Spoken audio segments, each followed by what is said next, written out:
আর এটা হচ্ছে সহিহ বুখারী হাদিস নাম্বার 6675। আব্দুল্লাহ ইবনে আমর ইবনে আস রাদিয়াল্লাহু তাআলা আনহু আন নবী সাল্লাল্লাহু আলাইহি ওয়াসাল্লাম ক্বাল আল কাবাইরু ইশরাকু বিল্লাহ, কবিরা গুনাহসমূহের মধ্যে রয়েছে আল্লাহ তাআলার সাথে অংশীদার স্থাপন করা, ওয়া উকুকুল ওয়ালিদাইনি, পিতামাতার অবাধ্য হওয়া, ওয়া কতলুন নাফসি, অন্যায়ভাবে কোনো মানুষকে হত্যা করা, ওয়া ইয়ামিনুল গামুস, মিথ্যা শপথ করা।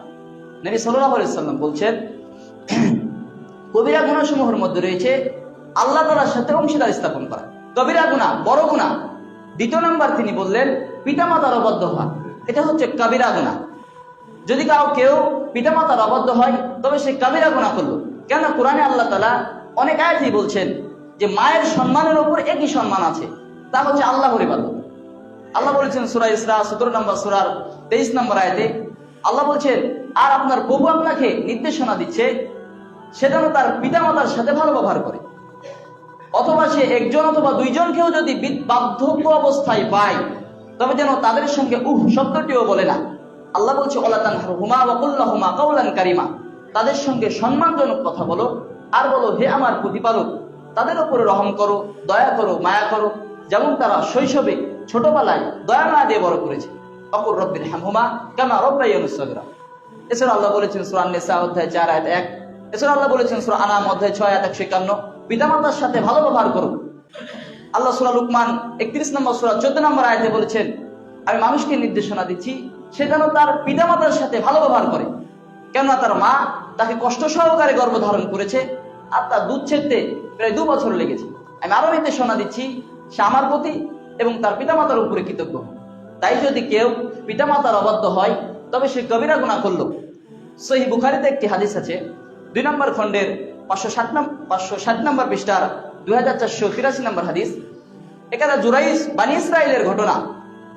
3 জন ব্যক্তি দোলনায় থাকা অবস্থায় কথা বলেছিলেন, একজন ঈসা ইবনে মারিয়ম, আর জুরাইজের সেই গির্জার ছোট একটি বাচ্চা, আরেকটি মহিলার কোন শিশু, কোলে থাকা শিশু।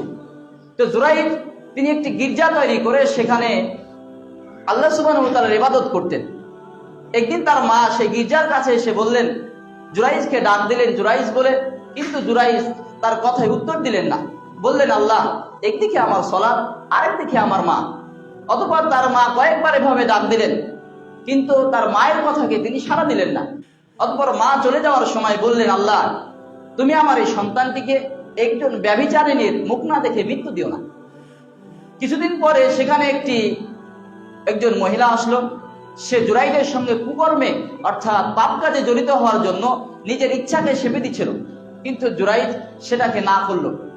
অতঃপর মহিলাটি নিজের ইচ্ছায় সে একজন রাখালের সঙ্গে নিজের সতীত্বকে বিলিয়ে দিল। কিছুদিন পরে সন্তান প্রসব করে গির্জার কাছে এসে বলল যে এটা হচ্ছে জুরাইজের সন্তান। লোকেরা এ কথা বিশ্বাস করে জুরাইজের গির্জাখানা ভাঙতে লাগলো। জুরাইজ 2 রাকাত সালাত আদায় করে বাচ্চাটির কাছে এসে বাচ্চাটির মাথায় হাত বুলিয়ে বলছেন, বাবা বলো তো তোমার সন্তান, তোমার পিতাকে? তখন ওই দুধের শিশু বললেন, আমার পিতা অমুক রাখা। তাই পিতামাতার অবাধ্য হওয়া যাবে না। যদি পিতামাতার অবাধ্য হন, যদি আপনার উপরে কোনো কথা বলে তবে সেটা লেগে যাবে। আবার এটাও আছে যে একজন মহিলা তিনি তার সন্তানকে নিয়ে রাস্তা দিয়ে হাঁটছেন, এমন তো অবস্থায় একজন ঘোড়া চালক চলে যাচ্ছে।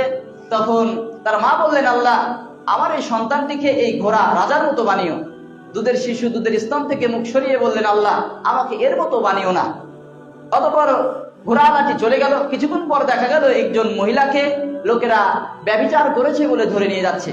তখন তার মা বলছেন, আল্লাহ তুমি আমার এই সন্তানটিকে এর মতো বানিও না। তখন দুধের স্তন থেকে মুখ সরিয়ে ওই শিশু বাচ্চাটি বলছে, আল্লাহ তুমি আমাকে এর মতো বানিও। অতঃপর মা এবং সন্তানের কথোপকথন হচ্ছে, বাবা আমি তোমাকে বললাম সে শাসকের মতো, তুমি বললে না।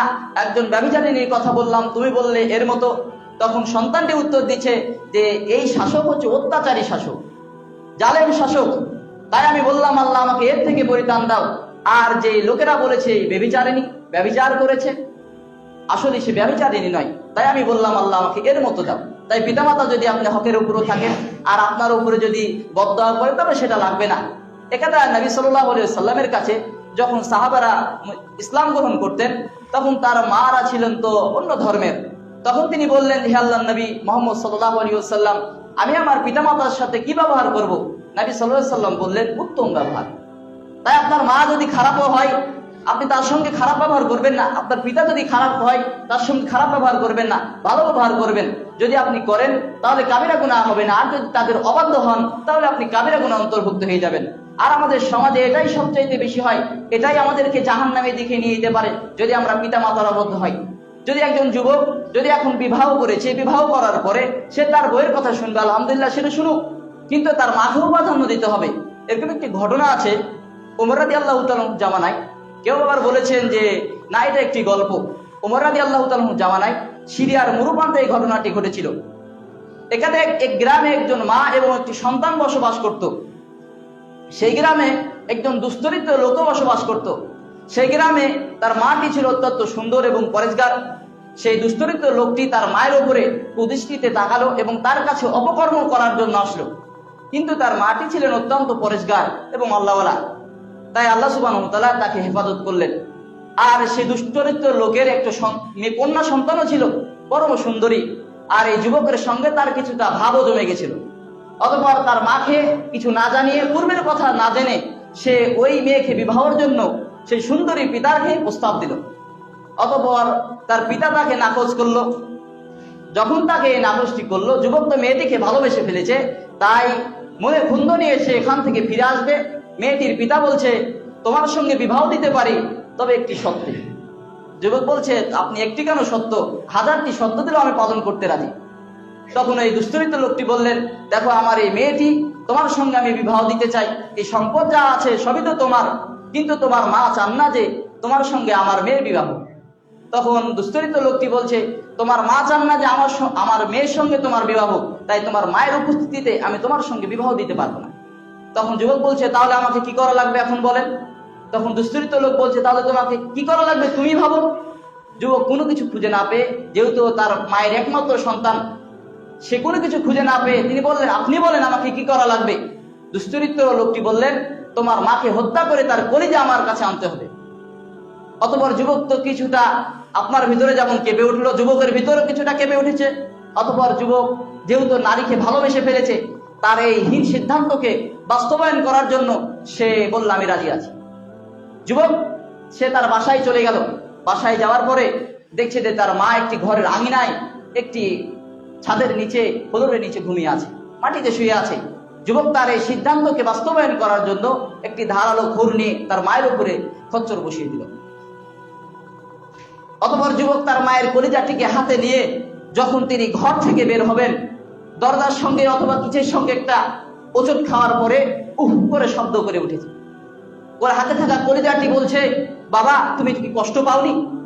মায়ের কলিজা বলছে, বাবা তুমি কষ্ট পাওনি? তখন যুবকের হুঁশ ফিরে এসেছে। আমি কি করলাম? সামান্য দুনিয়ার কারণে নিজের মাকে হত্যা করলাম।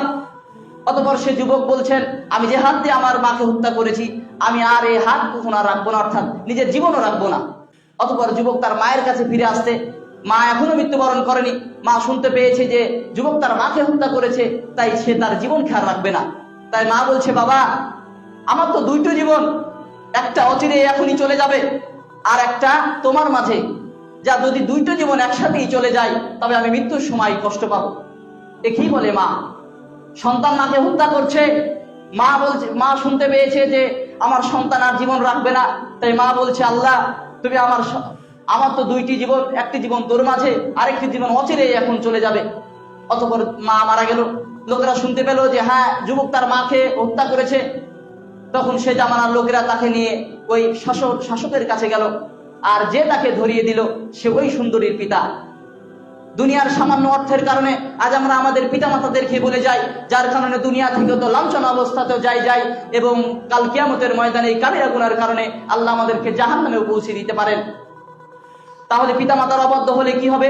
কাবিরা গুনার অন্তর্ভুক্ত হবে। আর সে যুবকের সঙ্গে তো পৃথিবীর কোনো পিতাই তার সঙ্গে বিবাহ দিবে না, অর্থাৎ কোনো কন্যাও তার সঙ্গে বিবাহ আবদ্ধ বসতে চাইবে না। তাই আপনার স্ত্রী, আপনি বিদেশে থাকেন অথবা বাইরে থাকেন, আপনি কর্ম করে অর্থ সম্পদ পাঠাচ্ছেন, আর সেই সম্পদ দিয়ে মায়ের সঙ্গে ভালো আচরণ করে না, আপনি তাদেরকে বলবেন পিতামাতার সাথে ভালো আচরণ করো। যদি এই কাজটি করতে পারেন, কাল কিয়ামতের ময়দানে আল্লাহ সুবহানাহু ওয়া তাআলা আমাদেরকে জান্নাত দিবে। কেননা অল্প কিছুক্ষণের জন্য আল্লাহ দুনিয়ায় পাঠিয়েছেন। আল্লাহ বলছেন, বাল তুসিরুনাল হায়াতাদ দুনিয়া, দুনিয়ার জীবনটি ধোঁকা, কিছুই নাই। ওয়াল আখিরাতু খায়রু ওয়া আবকা, আর আখিরাতের জিন্দেগি হচ্ছে সবচেয়ে উত্তম। তাই আমাদেরকে দুনিয়ার জিন্দেগিতে পিতামাতার সাথে ভালো ব্যবহার করতে হবে। যদি আমরা করতে পারি তবে কাল কিয়ামতের ময়দানে আল্লাহ সুবহানাহু ওয়া তাআলা আমাদেরকে জান্নাত দিবেন ইনশাআল্লাহ। হযরত ওমর রাদিয়াল্লাহু তাআলা আনহু একদিন কাবা ঘরে, অর্থাৎ যেদিন মক্কায় হজের মাসুম চলছিলেন, তিনি এক পাশে বসেছিলেন। এমন তো অবস্থায় একজন ইয়েমেনি লোক তার মাকে ঘাড়ে করে কাঁধে নিয়ে হজ তাওয়াফ করছিলেন, মক্কা ঘরে কাবা ঘর তাওয়াফ করছিলেন। তখন ওমর রাদিয়াল্লাহু তাআলা আনহু তাকে জিজ্ঞাসা করলেন, এই মেয়েটি তোমার কে হয়? তখন ওমর রাদিয়াল্লাহু তাআলা বললেন, ইনি আমার মা হন। তখন ওমর রাদিয়াল্লাহু তাআলা বললেন, ইস, আমার যদি মা থাকতো তাহলে আমিও তাকে ঘাড়ে করে নিয়ে তাওয়াফ করতাম। অথচ আজ আমার বর্তমান দুনিয়াতে শুধু পায়ের জুতো ছাড়া আর কিছু নাই। অন্য এক বর্ণনা এসেছে যে হারিস বিন আবু মুসা তার মায়ের নিয়ে তাওয়াফ করে ওমর রাদিয়াল্লাহু তাআলাকে জিজ্ঞাসা করলেন, ওমর রাদিয়াল্লাহু তাআলা, আমি কি আমার মায়ের ঋণ পরিশোধ করতে পেরেছি? হযরত ওমর রাদিয়াল্লাহু তাআলা বললেন, না, তোমার মায়ের ঋণ তো পরিশোধ দূরের কথা, তোমার মায়ের অগণিত নিঃশ্বাসের একটি নিঃশ্বাসের বিন্দু পরিমাণও তুমি তা কি করতে পারোনি, ঋণ পরিশোধ করতে পারোনি। তাই আমরা হাজারো কেন কোটি কোটি টাকা দিয়ে হাজার হাজার দুধ নিয়ে এসে যদি মায়ের গায়ের উপর ঢেলে দিতে পারি, অথবা কোটি কোটি টাকা নিয়ে এসেও যদি ঢেলে দিতে পারি, মায়ের ঋণ, পিতামাতার ঋণ কখনো শোধ করতে পারবো না। তাই নবী সাল্লাল্লাহু আলাইহি ওয়াসাল্লাম বলছেন, পিতামাতার সাথে ভালো ব্যবহার করো। আল্লাহ কোরআন মাজিদেও বলছেন, পিতামাতার সাথে ভালো ব্যবহার করো। যদি করো তাহলে কাল কিয়ামতের ময়দানে জান্নাত পেয়ে যাবে। আর যদি পিতামাতার সাথে খারাপ ব্যবহার করো, কাবিরা গুনাহ অন্তর্ভুক্ত হও, পিতামাতার অবাধ্য হও, তাহলে কাল পরিণতি হবে জাহান্নাম।